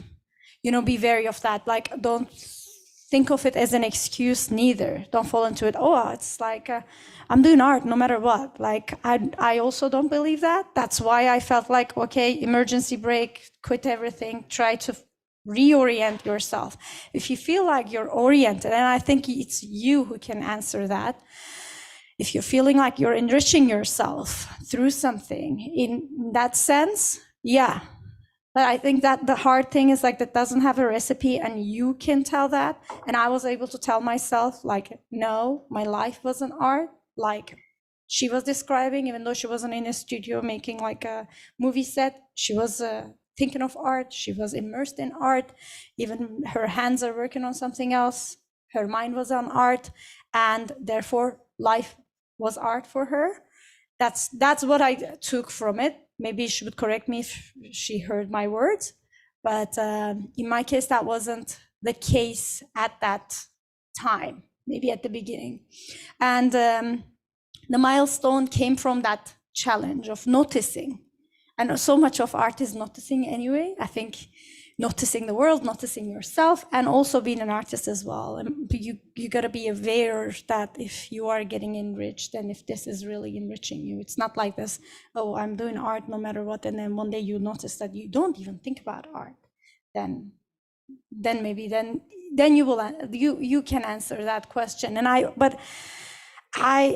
having said that, I think we gotta everybody describes success and being an artist differently. I also don't want to describe being an artist with the stereotype of like, flying from here to there, making exhibitions maybe once a year, twice a year, 3 times a year, or whatever the recipe. Rather than that intuition and that like really being able to answer that I'm an artist is helping you orient. I mean, you feel like you're steering away from that, try to find that circle again. And that was that was a milestone. And one other milestone, I dropped out of school from Turkey as well. It was, I actually had like a good experience there as well, but I was like, this isn't like, I decided to be a sculptor in Turkey and I'm not coming from like a wealthy background. I think like I can have the courage to continue this elsewhere. My mom moved here as well, but I had only 1 year left to finish. To me, it didn't feel meaningful because, and out of institutions, the whole world, what's a big world, like a big word and big world. Out of all the institutions, hospitals are institutions too, but they have, if they orient themselves toward the well-being of the patient, I like that institution. But if it's orienting it towards like insurance companies, maybe like in USA, bad institution. And I'd like to think of this place where we are in to a place where it orients firstly towards the students and the benefit of the students. And I'm always rewinding to the questions, but what you were saying about your experience in MFA, what's good for me? And I think if you think of this place as is it good for me? What am I taking out of it? And when you have that attitude, institution has to orient themselves towards you too, because you demand that. This place is for me. This is why it exists. And also, among other things, like it's not just the undergrad students, but also for the profs to make progress in like in their research. And you know, we're not the only faculty here. But when you keep that in mind, I think we kind of like slowly bend things towards us, and like even if it continues to be an institution, and it at least has a orientation that works for us in a way. And for me, leaving where I was seeing that it wasn't oriented towards me. And I was like, this is a place that I like argued with my family, worked so hard to get in, and it's not even for me. Like, why this place exists then? Like, this is for me. That's why, like, you passed me through exams and this and that to admit to here, and this place is not for me. And I felt like there wasn't a way to change that. And in some ways it was for me, but it wasn't enough. So I think I made a very good decision, but it wasn't just because I was unhappy there that it wasn't oriented towards me, that I had to move to Canada. That's another thing I left. But I was already feeling like leaving the place, or thinking that even if you don't leave, even if you say, I'm going to finish my degree, when you feel like that is not the place that's like feeding you or oriented for your focus, you got to find something else that feeds your focus. Whether you drop out or not. Okay, this is school is not the place maybe making me artist, then what is it? Is it me? Is it something else? Is it the library? Is it the finding mentors outside, finding peers, creating a community? Whatever it is that is allowing me to be oriented towards the direction I want to be. It was another decision that I took that is similar to what I said previously as well. Like, you know, I was like, okay, I lost my focus. I don't feel an artist. I'll go do that. Or the school is not helping me with my focus, so I'll go find something else. Then I have to be in another place, in another mental space. Yeah. Thank you. Thank you, all three of you, for your responses to that question. That was a great conversation. I think a lot of you spoke to the next question I have. And so we have about 15 minutes before I'm going to open it up to audience questions. So maybe what I'm going to do is combine the last two questions, and you can speak to whichever one you feel like you want to answer. So the first one, which I think a lot of you have spoken to, is, do you support yourself financially with your artwork? If so, how long did it take you? If not, do you see that happening to you in the future, or are you comfortable without that? And then the last question, which I'll also pose for you, is, do you have any tips for this room full of emerging artists? Some guiding words, I suppose.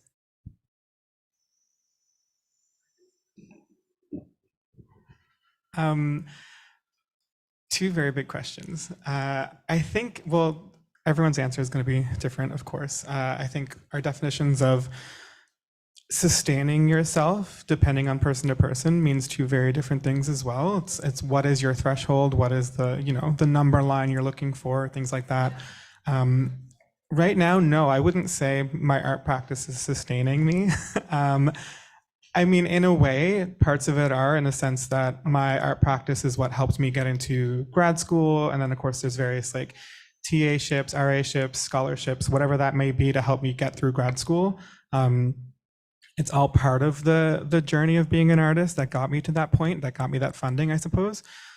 So in a way, yes. However, if I were to think about the more obvious ways people think about making art, you know, exhibiting your work, doing paid residencies, doing panel discussions like this, that's not paying my bills.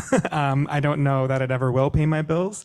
But I think when it's, yeah, I'm talking from my own experience. Like I said, I do get a lot of fulfillment from those jobs that people might not see as art making or an active artist. So like working in arts admin or programming or helping other artists, paying other artists, that stuff really does fulfill me as well.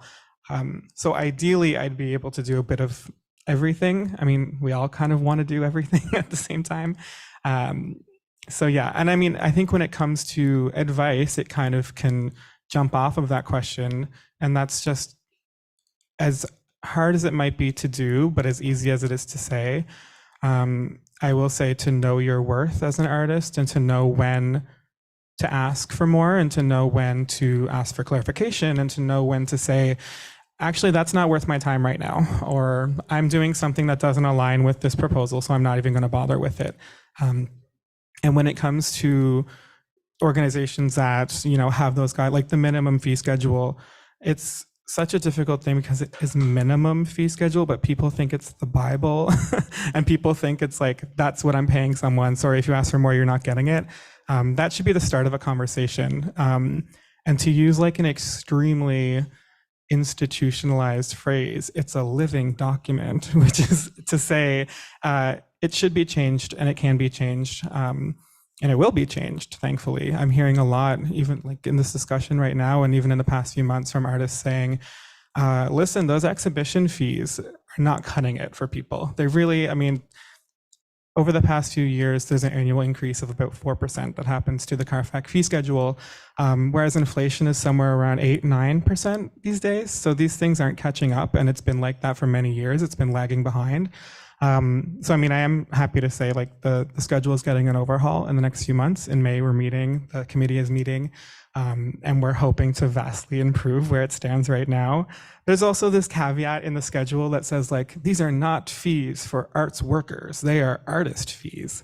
And it's like, well, what does that mean? Like, if I'm not a worker, if I'm an artist, like where's the line there? So yeah, I think there's a lot of things that need to be edited and changed and kept up on. And there's a lot of also instances that just fall between the gaps of the schedule, the very limited schedule that exists. So I think being vocal about what you want and what you're looking for in that is really important. And just as a side note, like I am on that committee. So if you have things to tell me, like I will write it down and bring it to that meeting. But yeah, for undergrad students, for people who are just coming out of school, just know your worth and don't be afraid to approach whoever is offering you an exhibition or offering you a contract and saying, actually, can we do more with this? Or I'm going to require more in this amount just to be able to deliver what you're asking for. It's very difficult because I think as artists, we sometimes don't value ourselves or our work. And we think, oh, I'll take whatever scraps are offered to me. I hate that. And I've learned to hate that because for many years I was in that position where someone would say, oh, we're having you as one of 2 artists, we'll give you a $50 honorarium to come and set up. And it's not going to cut it anymore. And so that's, I mean, circling back to one of the earlier questions, if you have that support system of not only artists, just like people in your life who support you in your decisions and your practice, those are the people who can just like amp you up to have those conversations or be someone to bounce ideas off of. Because it's hard to go about it alone, it really is. There's a lot of times I'll say yes to things when I should probably just say no to things. But just learn to find a way or find a practice within yourself to develop that confidence and to develop that language to really navigate those things, because it is a whole other language, but that's a whole other conversation, I'll say. Well, I mean, if we are having this conversation here, I always say this, any conversation, I'm sure other people are having that as well. And I think changing the rights we have and improving them is easier than we should. What I would say is like it's as an artist, I feel like if I have time, I should be involved in artist-run centers and in these discussions, because there is a democracy of like being able to, okay, everything can have its shortcomings, but once we lose certain spaces, certain rights, getting them back are very hard. But when we have them, trying to improve them is easier. But that's what I think. And I feel like if you thought of something that is like, if you're criticizing something, try to think like, if I'm thinking this, I'm probably not the only smart one in this world. I'm sure others are noticing this as well. And slowly, maybe like when we are voicing these concerns, things will change. I mean, among all the difficulties, I feel like there is also very hopeful situations. I want to also think about that. I was on the phone with a friend and I'm trying to get a grant, and I was like, oh wow, this is so hard. And she just reminded me, and that I tell myself this, we have one of the best funding for artists per capita, per artist in the world, and just remind yourself that and try not to lose it. Whatever that means, I don't know. Not losing it is voting or voicing or whenever it comes. Whenever there is, I don't know how we might lose our rights, but it's an important thing. And I think it's also my experience of growing in Turkey and still watching some of my rights being slowly taken away. I'm like, oh my God, we're not like, how are we gonna get this back? It's an important thing, and. I feel like I have always been my own enemy, thinking, "Oh, I cannot write grants, even if you don't think it's a good application. Start and be sincere." I think there isn't a way to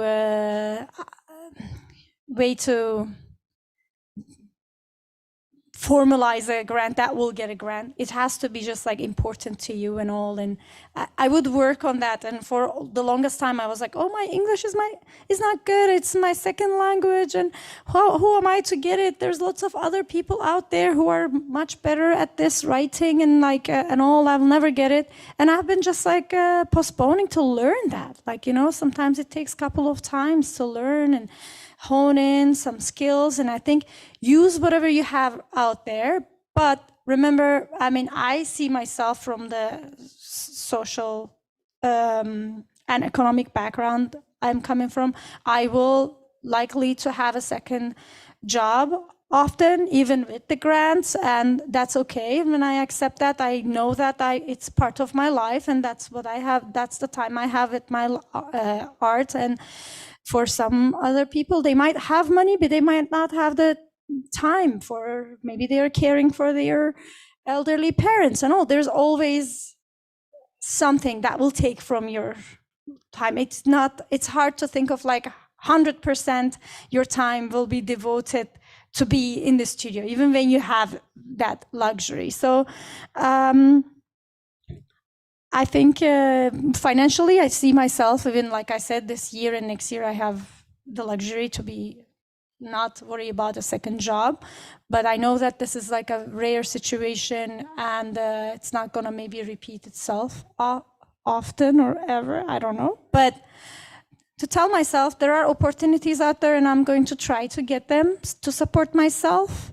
And despite that, I will have to do some other things and remind yourself I came this far with less experience, less resources. I think I'm going to be okay next year as well. Like, you know, so I sometimes tell myself, like, with less English, with less information, with less resources, I was able to sustain, and next year I'll find something, and I'm not going to beat myself over having something taking from my time.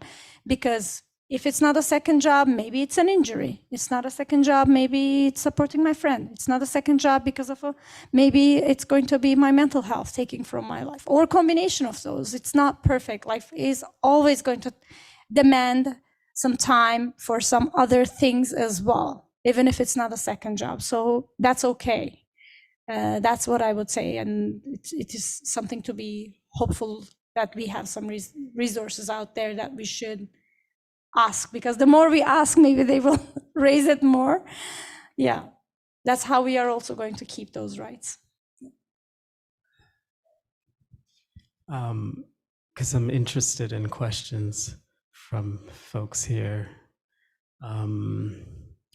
No, yes, no, ... no, ... Great answer, thank you. I appreciate that. So we're going to open it up to questions from the audience. I'm going to pass Maya the mic here, and put your hand up if you have a question.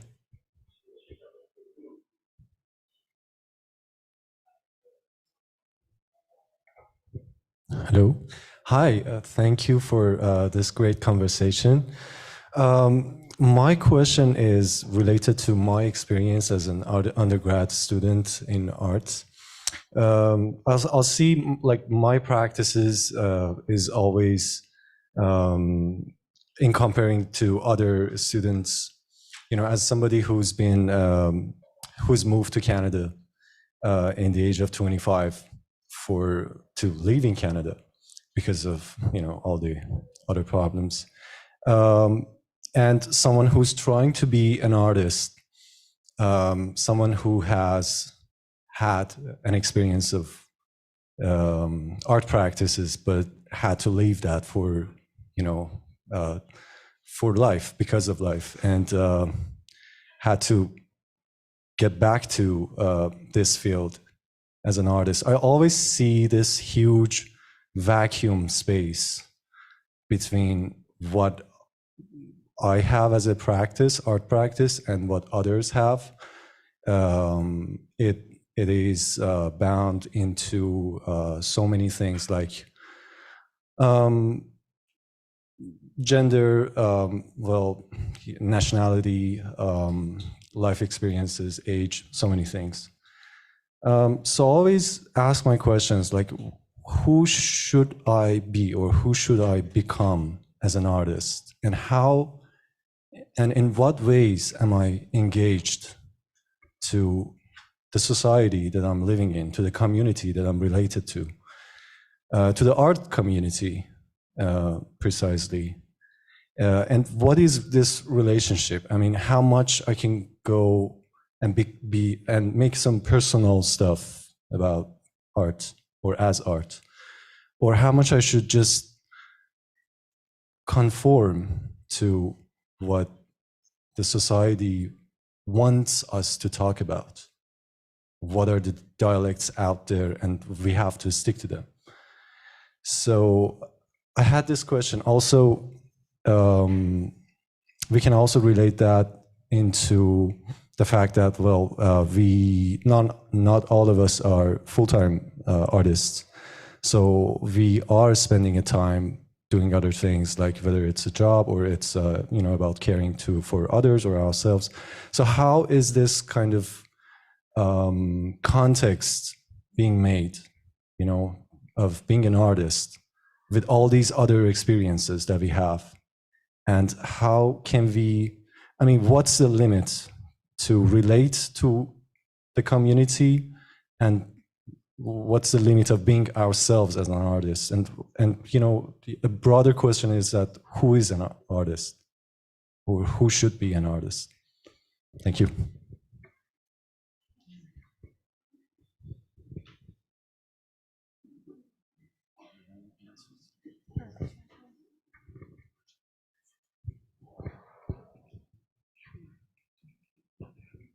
I think, well, thank you for the question and the thoughts. I think that goes back to the conversation of who are we trying to be as an artist? Like you said, it's like we see these kind of desperations or these voids between us and other people, or maybe in society. And oftentimes we hear from people, often our mentors or our profs, saying like, find your niche, find what you're really good at and stick to it, and then you'll figure it out and you'll find success, whatever that means. It's another conversation. But I think that the joy I find in being an artist is that you can kind of decide what road that is, and you can kind of decide if you're going to stick to one thing, or if you're going to see a void and want to try to fill it, or see how you can shift your practice, or see the direction you're going and see if it's going to naturally fill that void. I think it's perhaps most important to me in my practice to, like I said before, figure out who I am and what I want to make, and then everything else around it, whatever gets pulled into that gravity, whatever gets pulled into orbit, I'll work with it, and I'll see like how I can contribute to that, or perhaps disrupt that or destroy that, whatever thing I'm looking at. But yeah, for me, I don't want to break my practice to the point, or mold it to the point where it's unrecognizable to me, just so I can fit the mold of something else that I'm seeing.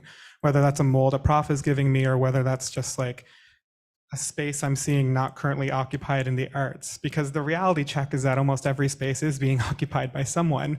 And then you start thinking, well, oh, am I just copying them? Or is there no space for me? Is there no space for my practice? And I think one of the joys that I'm trying to find as an artist is that there's always space for you, and there's always space for, for your practice within your own life. Whether or not you are the most, I don't want to say right for that position or for that role, or maybe we're getting too much into like applications or jobs or things like that. There's always going to be different ideas of who's the best fit, or whose practice, speaks the most closely to a problem or to a practice or to an idea. But I don't know, I think as long as you're happy with the work that you're making, I think if you think it fits in another spot, or if you think it's going in the right direction, then just ride it out. And whether it's the tide that's coming or going, I think just ride it out and see where it goes. So again, another non-answer answer. I think maybe not fixating too much on like what does it mean to do this, and this. And I think, but I mean, a big part of like this question and what you're saying is, and what DR was saying is that like, yeah, we do have a really good granting system here, and sometimes I think there might be pressure to like fit within something in order to be rewarded with a grant. But actually, I think that in these jurying situations,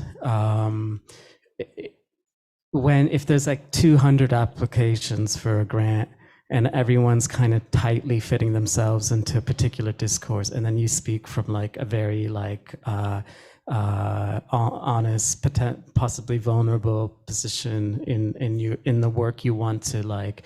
And I think this lends really well to research grants as well. If you are just quite honest with it, and just like in the way you're asking this question yourself, and I remember we had a little chat last time, and like it seems like you're really sort of figuring some things out, but those, like, to actually put those down and like honor that investigation, like that's a lot of the work of being an artist. And so yeah, it's and I think maybe try to think about, or try to understand it in actually, I mean, at least this is for me, it doesn't have to sort of reign truth for everyone, but I try to think about like the micro impacts I can have rather than just like larger, like how am I going to change the world? You know, like it's impossible. And but if you like, it's like that thing where, you know, your partner and your father and my friends who I like to make laugh, like you start kind of from there, and then that then just sort of like spirals out, and then, you know, it's a long game. There's like an over of your practice, and you really don't need to know anything right now. And but yeah, I think being real, just like honest with your and maybe try to like actually kind of not think about what is being rewarded, what is being supported.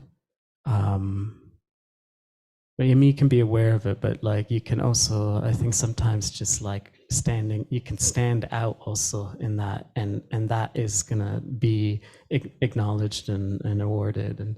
And I'm speaking from very practical place of getting grants, because that is how you're gonna support yourself, and outside of all these other things we've been talking about. Yeah.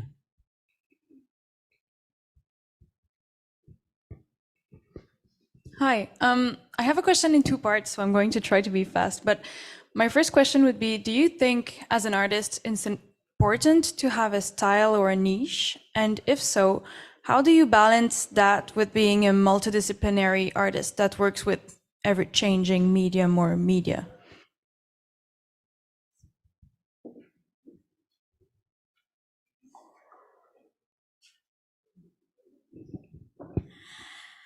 Well, I think what you make will be all connected because you make it. And it is, I think we can go back to the previous question, sincerity.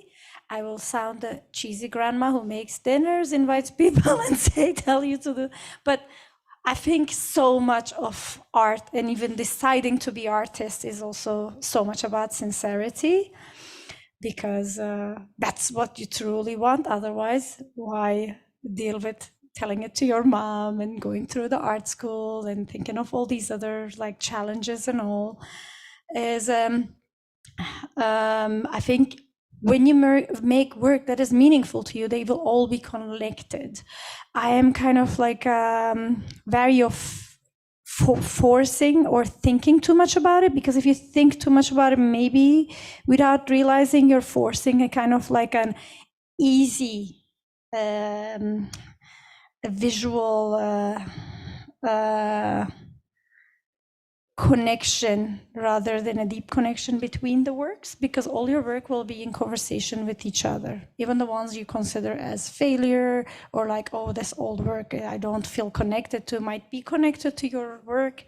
So I think it is just to remind, I mean, to be remembering like why we chose to be artists, because we want to make this like we want to do work that is meaningful to us, that's important to us, and not because it's important to or how it looks on our Instagram grid or something. And I think I want to say, continuing to be the grandma here, there's a Turkish saying, boil your molasses long, the smell will travel far. And just trust that, like, you know, make your work, and if no one smells it and people are not interested in molasses, you can knock yourself out with it at the end. So that's how I want to think about it. Like, you know, just make the work you make and try to distill it and try to hone it. And that's why, remember why you decided to be an artist.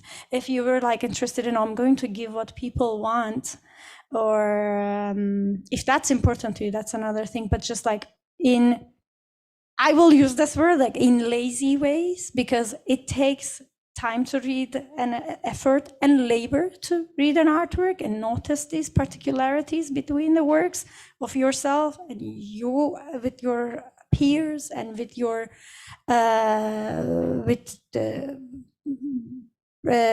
artists before you and after you. It takes labor, and if you want to see that quick, then you have to force something that is kind of like on the surface level. Maybe I was just like, if it's evident, great. Sometimes it's easy to see, sometimes it's not easy to see, but I wouldn't try to impose it from outside. That would just make your work insincere, and if it's not important to you, it won't be important to anybody, kind of thing. That's what I think.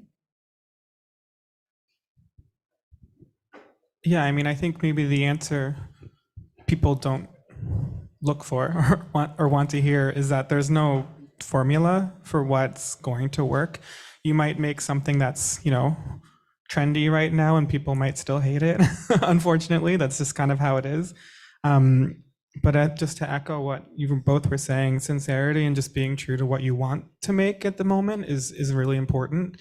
I think if you're not enjoying what you're making and you're forcing yourself to do something you're not enjoying, you're going to burn out and you're probably going to drop it and not continue it. When I first started making artwork after my undergrad, it was very much what I thought would sell and what I thought would be, what I thought tourists would like. It was very Newfoundlandia, icebergs, whales, things like that. And it was when I broke away from that and finally had a tough conversation with myself and said, you're not having fun anymore. You need to actually do what you want to do. That's when people start noticing, and that's when people start having more conversations with you. And that's when you are reflected more in your work. So even if it feels like you're at a standstill, just keep doing what makes you happy with it or what you feel passionate about. Maybe it doesn't make you happy. Maybe it just makes you feel something. It doesn't have to be happiness. It's just passion or drive, or maybe you're letting anger out in your work. But whatever it is, just keep with the passion and what you're excited about. Yeah. Another question?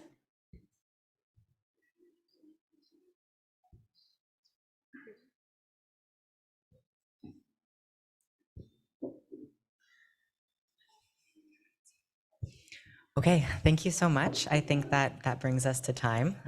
So thank you, Dionne, Aman, and Daniel for joining us in this conversation. And thank you to everybody who joined us here and on Zoom. I'm going to hand the mic over to our Chapbook Launch team, who's going to launch 3 chapbooks that our class created throughout the semester.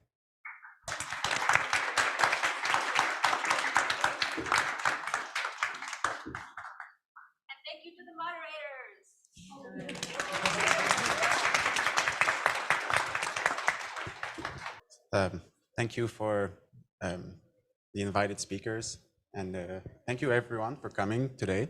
My name is Miguel, and I was part of the Chapbook Launch team. I just thought I'd jump in and just let you know that we have our chapbook table is over there, and we're having a voluntary contributions for the chapbooks, and all donations are going to go to Dans la Rue, which is a non-for-profit organization. They help youths with restricted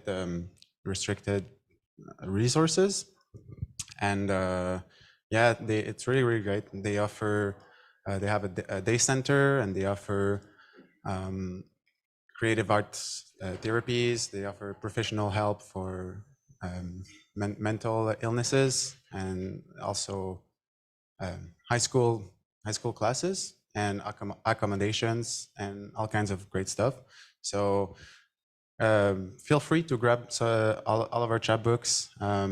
It's for a great cause. So I'm going to talk about the first book that we worked on, and that was last semester. We were prompted to have this idea of narrating a story, a short story, 750 words.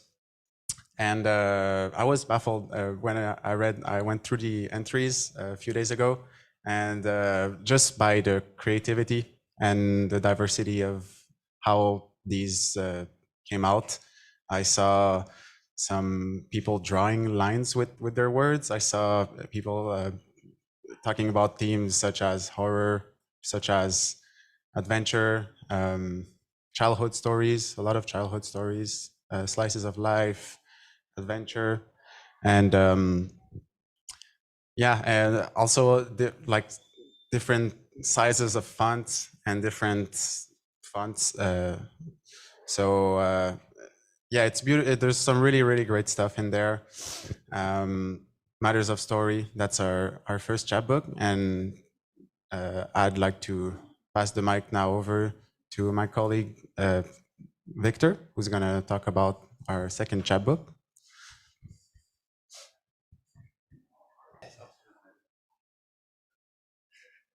So our second chapbook was Obsolete Letters, which in brief, it was you needed to write a letter to something who can't write back to you. And it resulted in all sorts of super interesting examples of creative writing, everything from deceased family members to cities that people have been to. It was a nice insight into the things that people cherish or wish to express an emotional connection to through a letter, through words, to something, who you can't really tell it, what it is. And I'll now hand the mic over to Tyra, who will give a brief example of chapbook number 3. Hello. So chapbook number 3 was the bathroom stall advice. Oh. So it was basically about like the graffiti and text you would see in a bathroom stall, and sometimes it would come with doodles or drawings that would emphasize what was the meaning of the text. And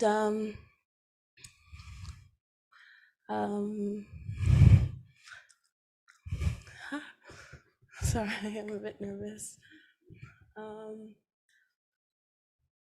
The texts were basically about one's personal experiences. So people, if they wanted to vent or advocate for something or just express their creativity, they would just go into the bathrooms and just, or use the chapbooks to express what they wanted to do through texts or little mini doodles. And yeah. And I just wanted to give a thanks to Maya, Art School Takeout, FASA, for Space, for giving this opportunity for us to share artworks. And if there's anyone who wanted to present their chapbooks, you guys can come up now. I'm going to be reading my letter to something that can't write back. I decided to write to my hands. Dear hands, you're technically writing this to yourself, and then you'll fold this paper up and open it again to run your fingers over the letters as I read. I say I, but most of the time you seem to have a mind of your own. Thank you for combing my fingers through my friend's hair and for roaming over moss. Thank you for measuring the spices just right for my favorite recipes and for knitting me sweaters. You move so gracefully out the window of the car when you slip my clothes onto my body, diving through the water when I swim, when you roll a joint or when you work with clay. I love that my dance moves always end in your fingertips and that Pinky has decided to be perpetually up when I'm drinking. I love that you let me hold my friends' faces and draw smiley faces on their hands and in the fog on the glass and beside my name. I love the way you trail my fingertips over my lover's back, nose, collarbone.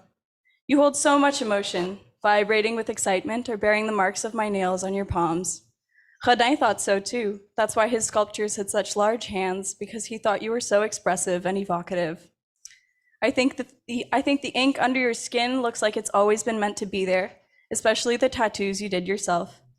I've watched you become good at so many things, picking berries, painting special moments and pretty pictures, untying knots and opening jars, moving soil to repot plants, braiding hair, turning the pages of my well-loved books and annotating their margins. You've learned how to tug on a horse's reins just right, some ASL covers of songs, and how to make wildflower crowns, how to paddle a canoe, and how to knead dough. You hold my whole body weight when I do a cartwheel and hoist it up when I climb a tree. You hold each other when emotions spill out and my friends' hands when we're dancing. I love the way you pet pretty kitties, wipe sleep from my eyes and tears from cheeks, and the way you peel oranges to share the slices. You carry me through this beautiful life, and I am endlessly in awe of your holiness, to quote the line I got tattooed as a love letter to you. Holiness is in the hands, even if it's always the head that gets haloed. From C.T. Salazar's poem Self-Portrait as Headless John the Baptist Hitchhiking. All the love you can hold, and yours forever, Lee. Does anyone else want to read?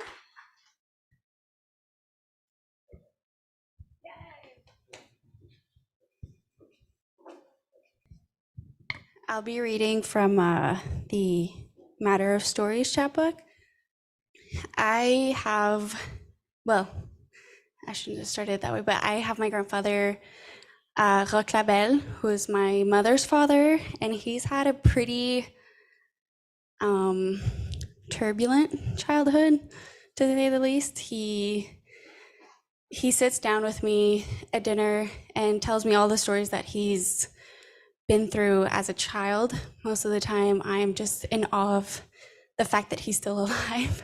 And this is one of the stories that he told me a while ago. So when my grandfather was young, he would climb a 52-meter iron train track as a way to pass time in his hometown of Cap Rouge. He would start walking from the station in town, which had 3 different train tracks, and he would walk all the way to the trestle. He was 7 years old at the time and would walk along with his older brother and his friend. One day, after walking for about a kilometer, and once they got to the middle of the track, they noticed a train coming their way. They quickly decided to turn back around, scared of getting caught under the train. Trying to walk beam by beam, it was not as easy as they had anticipated. You couldn't run or else you'd get dizzy seeing light and dark between the tracks. The train was going much faster than them, so they hastily decided to hide behind the water barrel that was on the side of the railroad bridge, still 52 meters in the air. The water barrel was there in case of fires if the trapdoor below the train opened, releasing the burning coal, causing a fire on the wooden planks. The train then flew by them, only 2 feet away. The train was a steam train, and so they also could have gotten burned from the hot steam. After the train passed by and the coast was clear, they walked back to the train station. Then they caught whatever train left the station in the other direction and rode it for 2 miles till they got to the Quebec Bridge. In between the station and the Quebec Bridge, they had stopped at a railway yard and hopped on wagons that would carry fruit. They used to get on and eat the bananas that were left behind as a snack. Then they walked to the track that led to the Quebec Bridge, all the way there. Once at the bridge, they climbed up that 104-meter structure and hung out at the top. The bridge had a frame that resembled stairs, which made it easy to climb. That day, he sadly lost his hat in the wind and watched it float away, getting smaller and smaller. After their little adventure, they climbed down to the tracks and waited for a train to catch back home. Sometimes they even had to get on a moving train because the train wasn't going to stop for them. And yes, my grandpa is still full of energy, alive and well, even though his adventures caused him to have near-death experiences. Oh, and it's just one story out of many.